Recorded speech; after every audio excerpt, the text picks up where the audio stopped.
Hi, this is Greg McCoach, editor of the Mining Speculator. With today, President and CEO Kevin Keel of Evergold Corp. Kevin, welcome to the interview. Oh, good to see you again, Greg.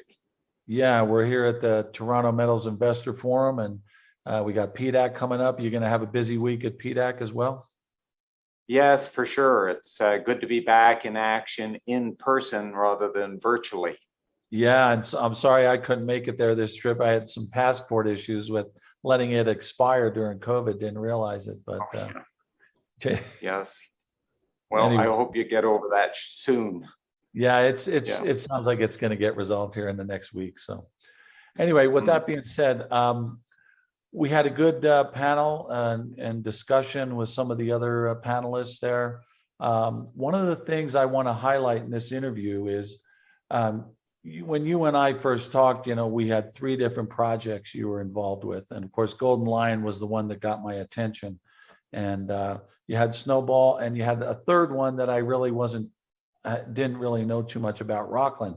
Well, as it turns out, Snowball, because of the difficulty in accessing that area, even in the best times during the summer, geologically, it's great, but had to be shelved right now.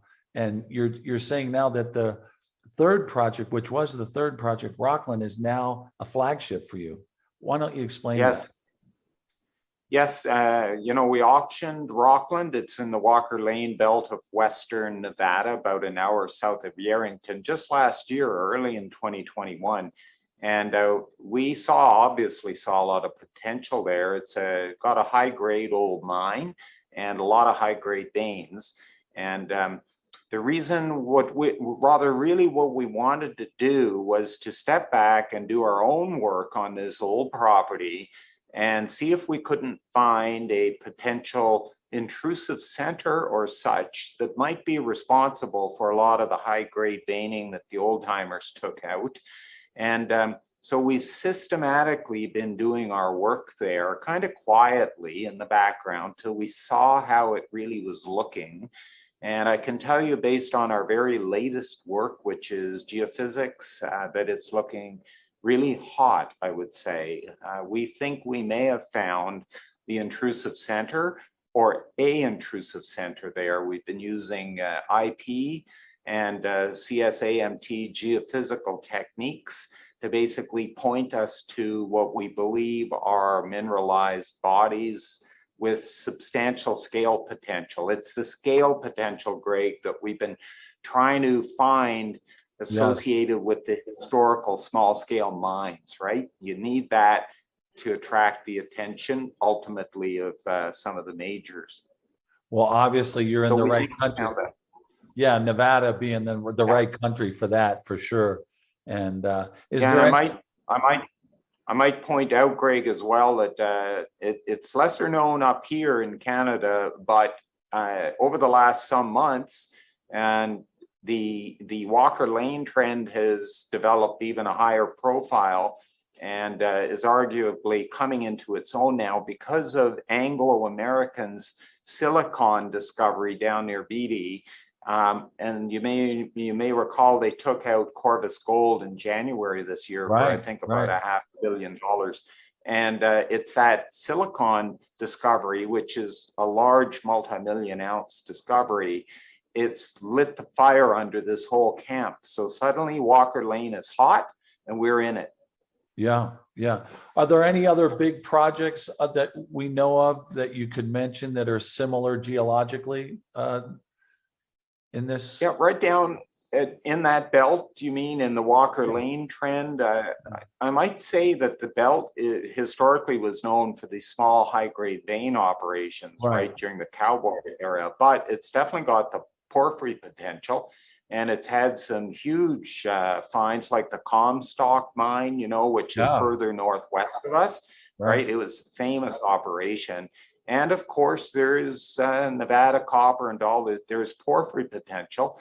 So it remains to be seen, but in our case, it's always exciting if you can identify an apparently mineralized prospect that's never been drill tested before. that appears to possibly be the engine for a lot of the stuff that was mined historically.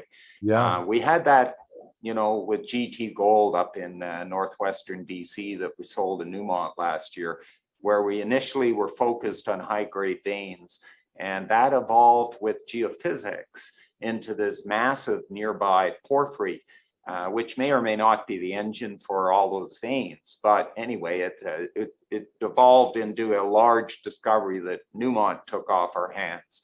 So we're really aiming for something similar to that at Rockland. Yeah, and we may have it. Yeah, and you're looking for this intrusive then, where these high grade veins came from. So yeah, exactly. Yeah. Right. No, that's I love Nevada. It's got so much potential, and it's elephant country. You get the right situation there, it can drive a share price quite well. Well, that's exciting. Yes. Keep me updated on that, and I'll have to write about that because I don't think my subscribers, I haven't mentioned that too much yet. So we'll do that in the newsletter. No, that's true. Yes. So let's get back into the Golden Lion story, because that seems to be where we're going to get a lot of mojo as well from this year's drill program. Why don't you explain that a little bit? Well, the key things to know about Golden Lion is it's in an area that is also hot geologically, with the recent success of companies like Thesis Gold and Benchmark there. It's basically becoming a redevelopment of what was historically just a lot of small scale, high grade mines. And they're now being redeveloped into potentially massive open pits and underground as well. So we're right up against that with our GL1 main zone, which obviously had enough sex appeal way back when that Newmont actually went in there and drilled the early holes back in the early 80s, right? And but they made an error. I understand they had a very tight budget and they only drilled one hole per pad. Nonetheless, all their holes hit right from surface is broad, low grade, epithermal style mineralization. A lot of gold and a lot of silver in it, some exceptionally high silver grades. And the thing was, though, that they didn't do any undercuts and walked away from it. So we picked it up a few years ago. We systematically advanced it with geochemistry and geophysics and started to drill in 2020 and a little more last year. And basically, we've shown that there's a very long structure, which is rather exciting. It's upwards of 7 kilometers long on the property where we've traced it to date. And in the core area, GL1 main zone, along about 400 meters, we've got this broad bulk tonnage style envelope of gold and silver. And it runs numbers like, 100 meters of a gram, this sort of, although the system is even wider than that. And we tested our theory with a few quick holes last year in 2021 that the system is getting stronger below the historical drilling. And we proved that with a successful, though short, program. Perhaps what was more exciting was that in the final 3 holes of the program, we actually discovered the first genuine high-grade domain within the broad bulk tonnage envelope. So now we have something developing that appears kind of like, the phenomena we had at Great Bear Resources in the northwest of Ontario, where they have a major structure along which they got their broad intercepts of bulk tonnage style, always encompassing the high-grade domains. They called them high-grade domains there too. And so there are going to be more of these high-grade domains found within this large zone. And we're just really starting to understand it. But the focus in the very near term, early July, we're going to be back in there and we're going to be following up on the high grade. We'll focus on the high grade domain.